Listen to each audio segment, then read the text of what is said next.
दुनिया में सबसे दुखदाई चीज है बीमार रहते हुए जिंदा रहने की कोशिश में लगे रहना।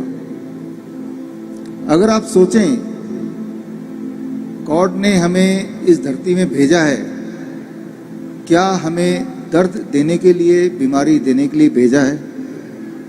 अगर ऐसा नहीं है तो हमारे आसपास याद कीजिए, अपने आसपास देखिए, हमारे खुद को देखिए, बहुत लोग बीमार हैं। डायबिटीज़ है, हाई ब्लड प्रेशर है, हार्ट डिजीज़ है, कैंसर है। एक बार अगर ये बीमारी हो जाती है, आपने ये सुना होगा कि वो ठीक ही नहीं होती कभी। दवा लेते जाते हैं, बीमार पड़ते जाते हैं, दवा लेते हैं, बीमार पड़ते हैं। पूरे दुनिया में ऐसा एक भी इंसान नहीं मिलेगा जो ये बोले कि मैंने डायबिटीज़ की दवा ले ली, अब मैं पूरी तरह ठीक हो गया, या मैंने ब्लड प्रेशर की दवा काफ़ी समय तक ली, अब मैं ठीक हो गया, या मैंने हार्ट की दवा ली, मैं ठीक हो गया, या मैंने कीमोथेरेपी कराई, अब मैं ठीक हो गया। ठीक होने का नाम ही नहीं लेते। फिर वो इंसान सोचता है कि मुझे बीमारी के साथ ही जीना है। लेकिन फिर भी एक बार सोचिए, अगर हम यहाँ बीमार हैं, ठीक होने का कोई ना कोई तो इंतजाम होगा, कोई ना कोई तो तरीका होगा। और जो तरीके हमारे पास अभी दिखाई दे रहे हैं दवाई खाने का, वो तरीका काम तो नहीं कर रहा। अगर काम कर रहा होता तो पूरे दुनिया में कम से कम एक इंसान तो उस दवाई को खाने के बाद ठीक हो जाता। अगर तो ऐसा कोई इंसान आपको मिले तो आप मुझसे मिलाइए। दरअसल दवाइयों से इंसान ठीक हो ही नहीं सकता। इस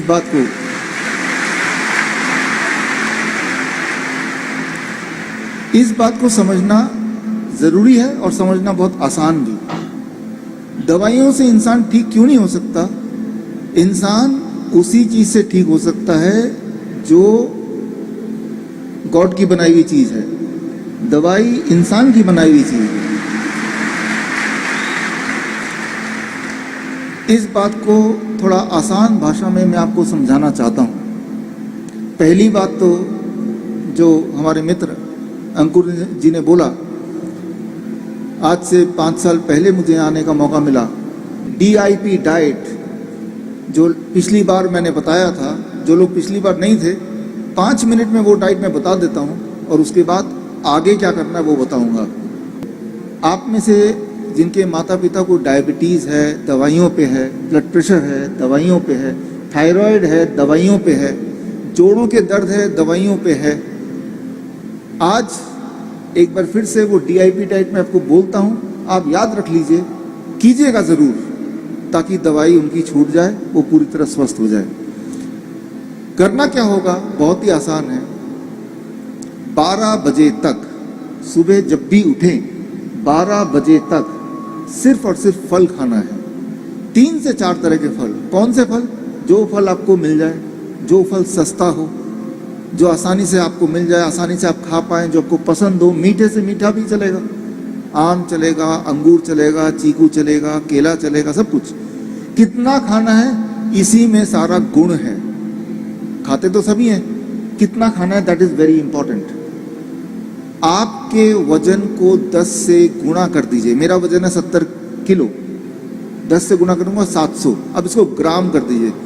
कम से कम 700 ग्राम खाना है। यानी कि कल सुबह या फिर परसों, कल तैयारी कर लीजिए। जो भी आपके घर में डायबिटीज़ की दवा ले रहे हैं, कोलेस्ट्रॉल की दवा ले रहे हैं, BP की दवा ले रहे हैं, चुपचाप उनके वजन के मुताबिक, जैसे मैंने बताया, प्लेट आप अपने हाथ से बना के 4 तरह के फल अपने पसंद के डाल दिया कि यही उनका नाश्ता है। उससे भूख नहीं मिट रही तो क्वांटिटी बढ़ सकती है जितनी चाहे, लेकिन 700 ग्राम तो खाना ही है। मेरे लिए 70 kg, कोई 60 kg तो कम से कम 600 ग्राम तो खाना ही है। उसके अलावा कुछ नहीं खाना है 12 बजे तक। रोटी, सब्जी, ब्रेड, नूडल, चाय, कुछ नहीं। 12 बजे अब आता है लंच, दोपहर का खाना। पहले प्लेट 1 में सलाद खाना है। कितना?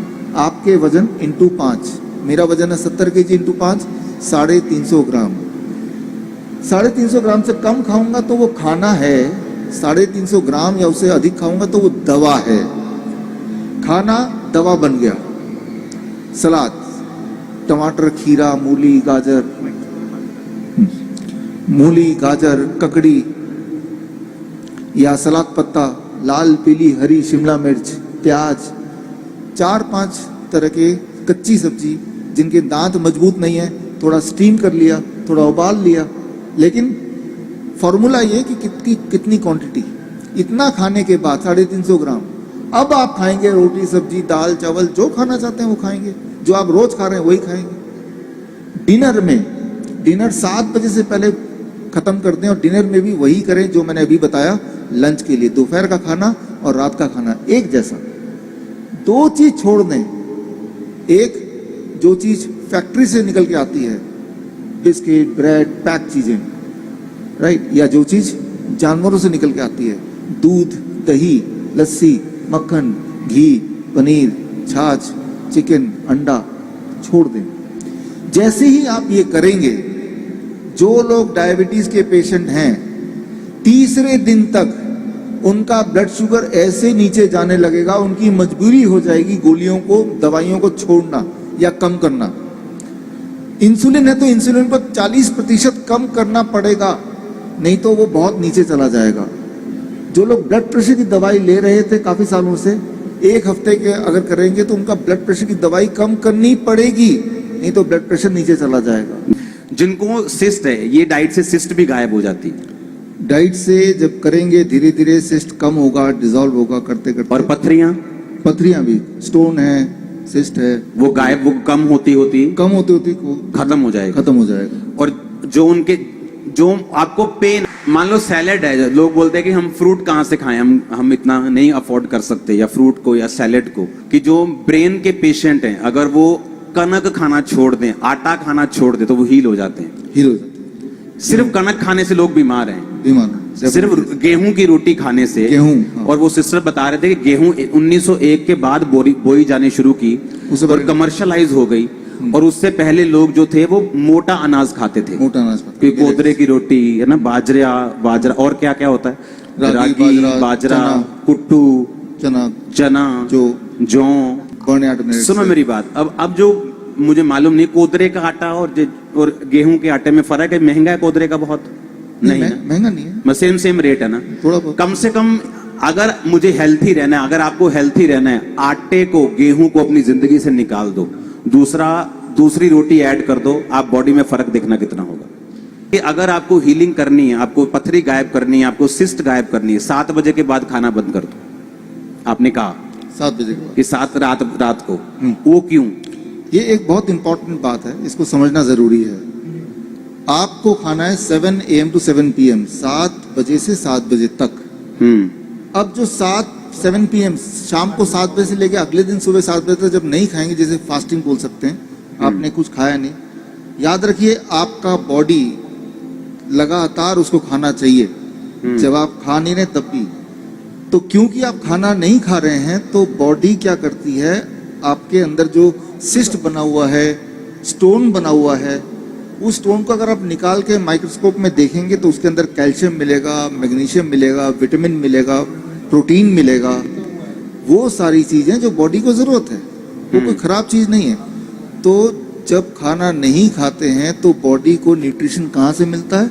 बॉडी उस स्टोन को तोड़ के उसमें से न्यूट्रिशन निकालता है और उसको अपने लिए यूज करता है। तो इसे कहते हैं साइंटिफिक भाषा में ऑटोफेजी। तो एक तरफ तो आपको उस स्टोन से आपका छुटकारा हो गया और बॉडी को न्यूट्रिशन भी मिल गया। और अगर किसी को थायराइड है, किसी को हार्मोन इम्बैलेंस है, आपने कब बताया कि ये डाइट उसके हार्मोन इम्बैलेंस को भी ठीक करती है? हार्मोन इम्बैलेंस को ठीक करती है। किसी को मान लो थायराइड है और थायराइड की गोलियों पे है, हाँ। आपको सिर्फ इतना करना है, डाइट तो लेना ही है, महीने में एक बार, 1 महीने बाद आपको थायराइड टेस्ट कराना है, और जैसे जैसे थायराइड नॉर्मलाइज होता जाएगा वैसे वैसे डॉक्टर की सलाह के साथ दवाइयों को धीरे धीरे हटाना भी जरूरी है। तो थायराइड में 3 महीना नॉर्मली लग जाता है लोगों को दवाई से छुटकारा पाने में।